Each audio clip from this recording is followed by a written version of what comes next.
Salut tout le monde, une fois de plus, bienvenue sur le tableau de votre ami Ami Souma. Aujourd'hui, nous allons encore une fois parler sur la configuration des routeurs et des switches. Et comme la première vidéo, cette deuxième vidéo est l'extension de la première.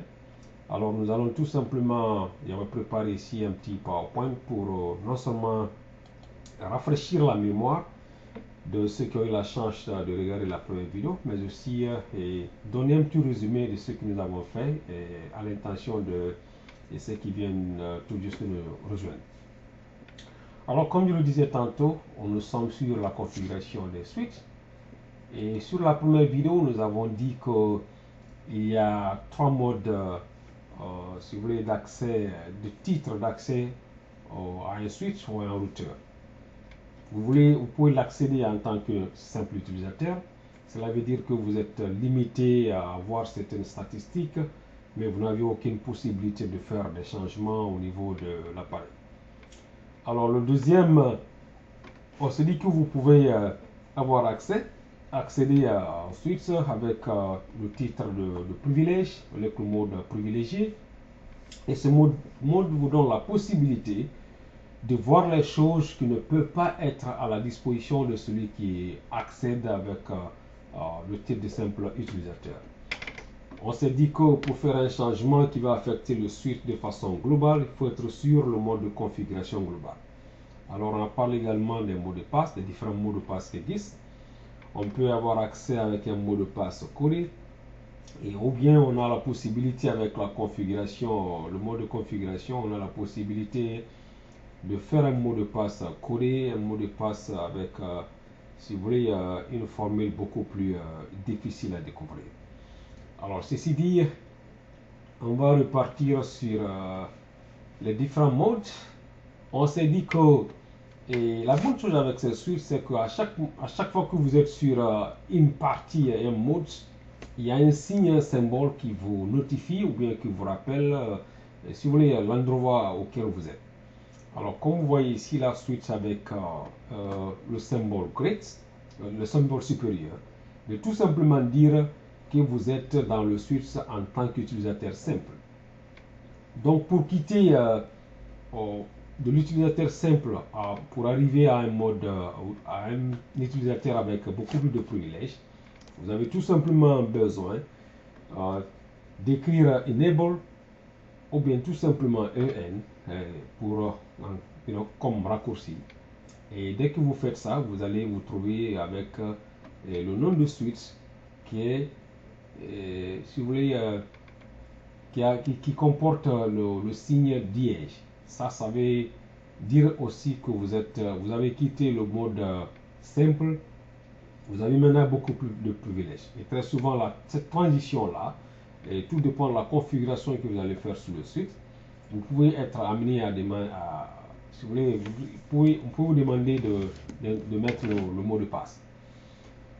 Donc là, je m'excuse, à partir d'ici, pour quitter aussi de privilégier au mode de configuration globale, vous avez tout simplement besoin d'écrire devant ce signe dièse, vous avez tout simplement d'écrire la configuration du terminal, ou bien comme raccourci, vous pouvez écrire config-t. Et quand vous faites ça, c'est cette notation que vous allez voir. Vous allez voir que le nom du switch est accompagné de petits mots config, et puis maintenant il y a notre signe fameux qui est le dièse. Alors ça résume ce que nous avons fait la dernière fois, et je pense qu'on avait parlé aussi également des différents mots de passe, et nous avons essayé de faire la configuration avec un mot de passe simple, puis aussi un mot de passe beaucoup plus complexe. Donc aujourd'hui nous allons continuer à explorer ces mots de passe. Nous allons parler aussi de VLAN, nous allons parler de gateway. Et sans plus tarder, je vais directement aller et puis vous ouvrir ici un switch, et toujours est-il que nous allons travailler avec le même switch comme l'autre fois, c'est encore avec le switch 2960, et cette fois-ci comme nous avons déjà donné suffisamment d'explications, on va tout simplement continuer à faire la configuration. Donc comme vous remarquez, nous sommes maintenant dans la configuration globale. Et à partir d'ici, on a la chance de faire le nom. On peut nommer par exemple notre Swiss Lab. Et voilà. Et qu'est-ce que vous remarquez ici? Vous voyez que le nom qu'on avait avant notre appareil s'appelait Switch. Maintenant, aujourd'hui, avec ce changement que nous avons fait, nous venons tout juste d'opérer, le nom a été remplacé par Lab. À partir d'ici, qu'est-ce que nous allons faire? Nous avons la chance aussi de donner un message. À chaque fois que quelqu'un accède au Switch avec ce mode privilégié, il y a un message qui est dédié à son intention. Donc pour ce faire, il y a quelque chose qu'on appelle banner, et puis message de jour, et on met l'espace, et puis on va prendre un caractère, n'importe lequel caractère. Il n'y a pas un caractère défini ici, ça peut être n'importe lequel, mais très souvent, qu'est-ce que moi je fais? Moi, j'aime toujours la touche dièse, j'utilise ça comme la délimitation. Et puis, quel est le message qu'on va donner? Et puis voilà, comme on aime, on va toujours utiliser la même chose ici, là, comme l'autre fois. Et cette fois-ci, bon, on va essayer accès, interdit. Au non permis. Bon, voilà. Et puis, une fois que vous mettez votre message, tout ce que vous avez besoin, vous devez finir votre message avec le même caractère. Le caractère avec lequel vous commencez le message doit être aussi le même caractère que vous allez utiliser à la fin. Et le caractère, tout simplement, ça délimite votre message. Alors, vous appuyez sur la touche Entrée. Et à partir de ça, cela veut dire tout simplement que vous avez donné un message à celui qui va rentrer dans le switch, c'est celui qui va utiliser l'appareil comme l'utilisateur. Et quand le second, sur l'étape qui suit maintenant, on va essayer de faire, de donner les mots de passe aux différentes formes d'accès.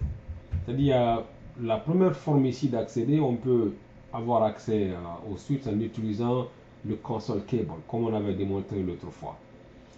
Et pour cela, nous allons essayer d'ouvrir cette ligne. Il y a une seule ligne pour console cable. Et puis on va dire que pour avoir accès à cela, il faut un mot de passe. Et après ce mot de passe, la console.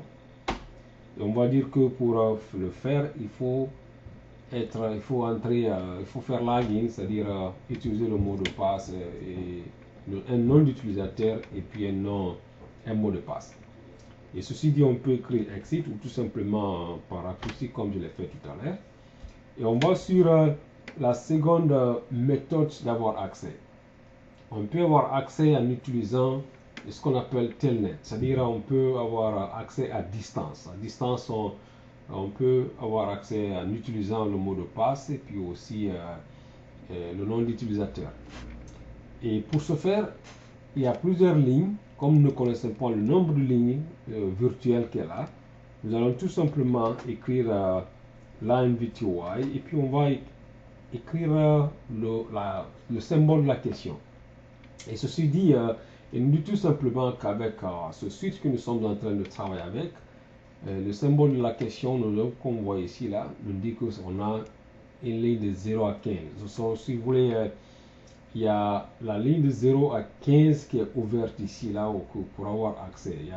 Si vous voulez, il y a 15 utilisateurs qui peuvent avoir accès au même moment. Alors, nous avons ici, comme on a dit, 0,15. On fait la touche Entrée. Et puis, on dit que pour avoir accès à cela, aussi, il faut un mot de passe. Et le mot de passe, on va l'appeler Telnet. Et on dit ça aussi, ça se fait avec login. Et ceci dit, ça termine aussi notre part. On va tout mettre exit, on sera avec ça. Donc, qu'est-ce qu'on va faire? On va tout simplement aller faire CTRL Z. Cela veut dire que nous sommes sortis. Et on va essayer de sauvegarder ce que nous avons fait. Alors là, nous sommes en train de travailler sur ce qu'on appelle RAM. Et maintenant, à partir de là, comme nous avons fait quelques configurations, nous avons tout simplement sauvegarder ce qui est en train d'opérer maintenant sur le RAM et on va l'envoyer sur le Navram. Navram, c'est la partie qui garde toutes les configurations qu'on va faire sur notre appareil. Alors pour ce faire, il faut faire tout simplement copy running config to start of config. Entrée. Cela veut dire tout simplement qu'il faut copier ce qui est en train d'être là, comme je le disais tantôt, du présent, et puis on va l'envoyer sur la configuration qui va être là dès que tu ouvres le suite. Alors, pour essayer de voir ce que nous avons fait, est-ce que notre configuration est là, on va écrire tout simplement show run et puis entrer, et vous voyez ce qu'on a ici. Le nom a été changé par lab, et quand vous appuyez sur la touche de l'espace et plusieurs fois, vous verrez par rapport aussi ce qu'on a fait ici. Bon, ici là on a une interface vilaine qui est encore fermée, on n'a rien fait avec ça. Bana, ça c'est notre message, on a dit accès interdit, bon, on a permis. Nous avons ici notre console cable, et ça c'est le mot de passe qu'on a donné. Mais le gros problème c'est quoi avec ça? On a vu qu'on a donné le mot de passe console, mais n'importe qui a accès à notre switch, il a aussi la chance de voir ça. Donc nous ne voulons pas que notre mot de passe soit exposé de cette façon. Alors pour me remédier à cela, qu'est-ce que nous allons faire? On va repartir encore. Comme je le disais tantôt, toute configuration que tu dois faire, tu dois affecter de façon globale. Il faut aussi sur la configuration, le mode de configuration globale. Donc on retourne sur le mode de configuration globale et on va écrire service password. Hop, je fais des bêtises. Service password encryption. Donc avec ce que nous avons, avec cette commande là, essayons de faire encore CTRL Z. On va copier comme tout à l'heure, on va copier ce que nous avons fait. Et si nous faisons show run cette fois-ci, vous allez voir que le mot de passe ici qui était console se présente maintenant de cette façon. Et le mot de passe ici qui était telnet, maintenant c'est ça. Mais si vous voulez, ces codes-là peuvent sembler un peu difficiles pour celui qui ne connaît pas beaucoup. Mais croyez-moi, il y a beaucoup de personnes qui sont plus intelligentes que nous. Ils n'ont aucune difficulté pour avoir accès à cela. Ce n'est vraiment pas difficile. Alors, qu'est-ce que nous allons faire? Parce que tout ce que nous faisons, on doit tenir compte aussi de l'aspect sécurité.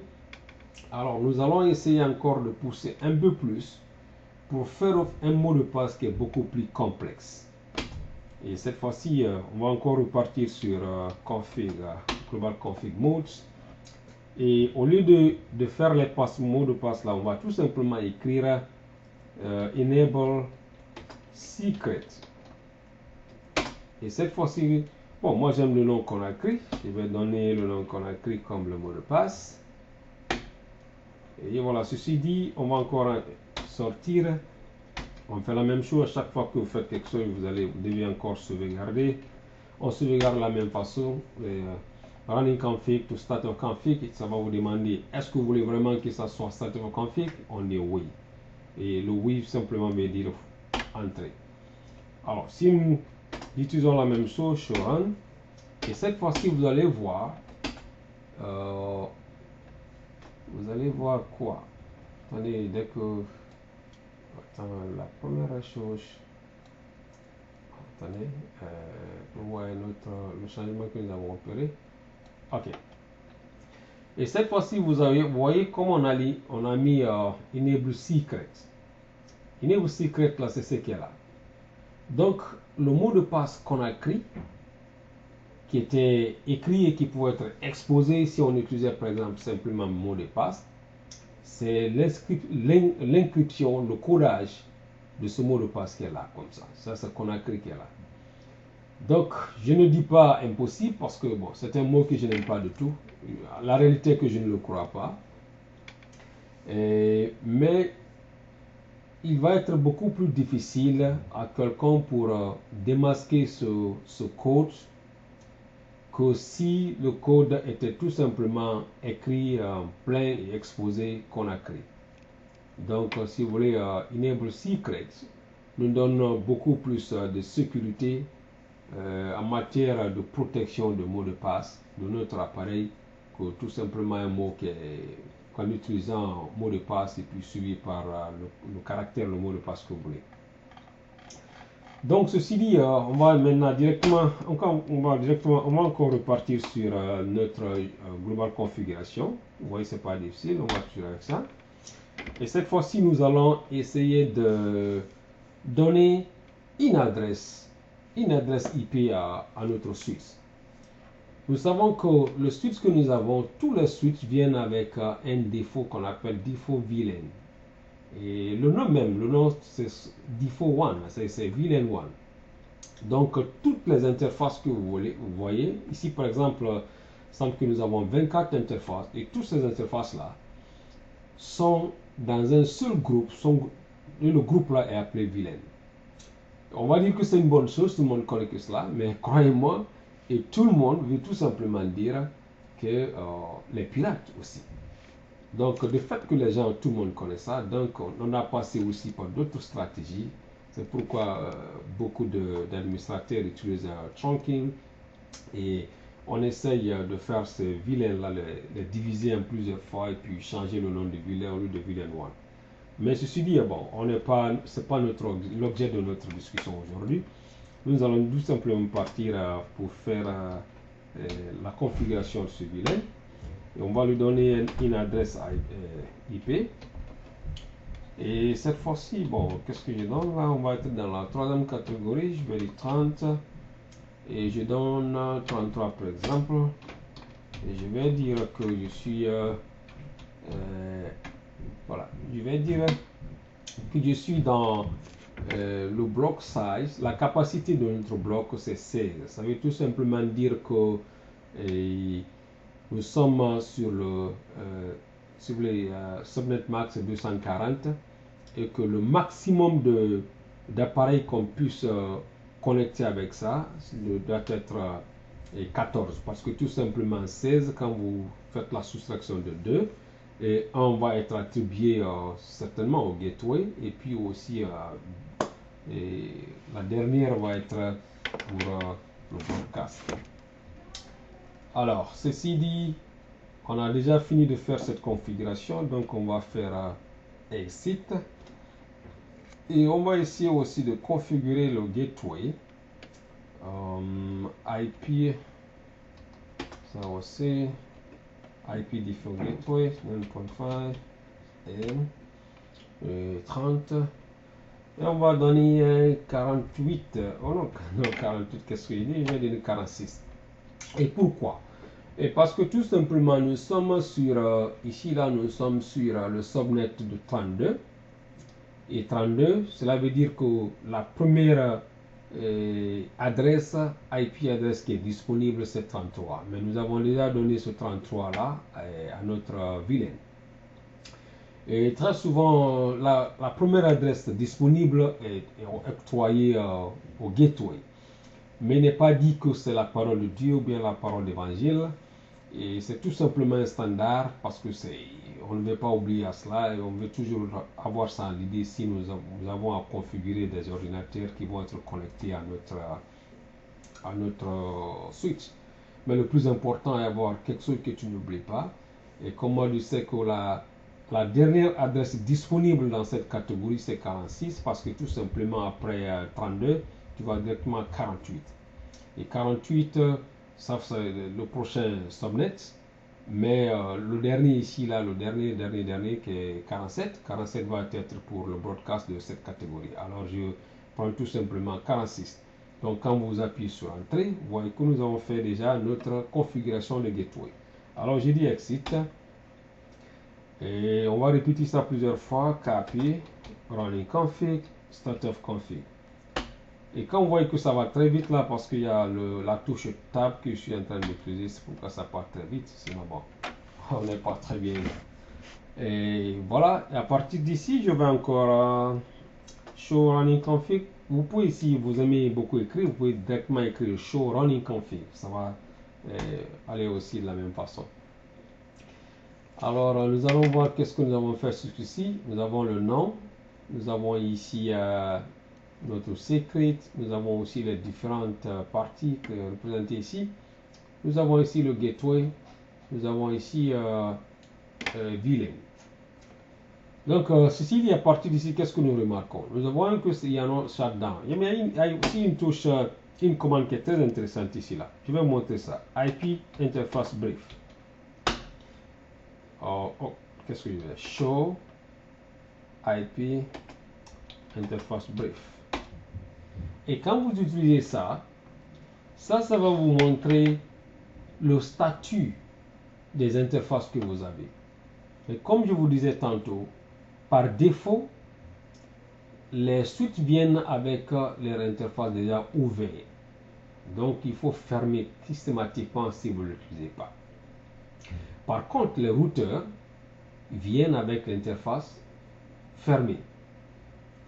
Alors ici, nous allons constater que VLAN que nous avons tout à l'heure configuré avec ce IP, cette adresse IP, est administrativement inactif. Cela veut dire que nous pouvons ici l'activer de façon logique. On n'a pas besoin de le connecter. Et tout ce que vous voyez ici, là, ce que vous voyez ici avec protocol down, cela veut dire que notre appareil, non seulement nous sommes en train de faire la configuration d'un appareil qui n'est pas encore connecté, physiquement connecté avec d'autres appareils. Il n'y a aucun ordinateur qui est connecté avec notre appareil pour le moment. Donc pour ce faire, on va repartir sur la configuration globale.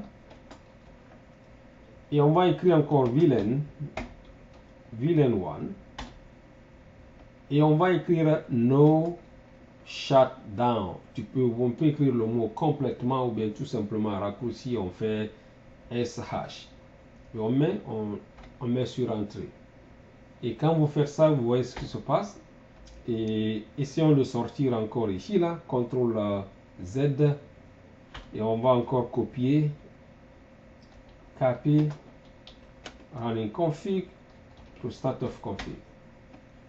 Et maintenant, quand on dit show IP interface brief, ou tout simplement par raccourci comme je viens de le faire, vous voyez maintenant que line protocol is vous voyez ici que le statut qui était down, maintenant le statut est up. Mais toujours est-il que line protocol est down, tout simplement. Cela veut dire que, comme je le disais tantôt, ce n'est pas encore connecté. Donc, dès qu'on le connecte à un appareil, vous allez voir que tout se passe bien et puis voilà. Et il est déjà up. Alors, essayons de revenir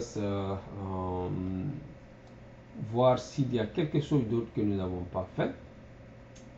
Je pense qu'à partir de ce moment-là, et notre configuration, quand je dis show run, qu'est-ce que je vois ici? Nous voyons que nous avons fait une configuration avec le nom.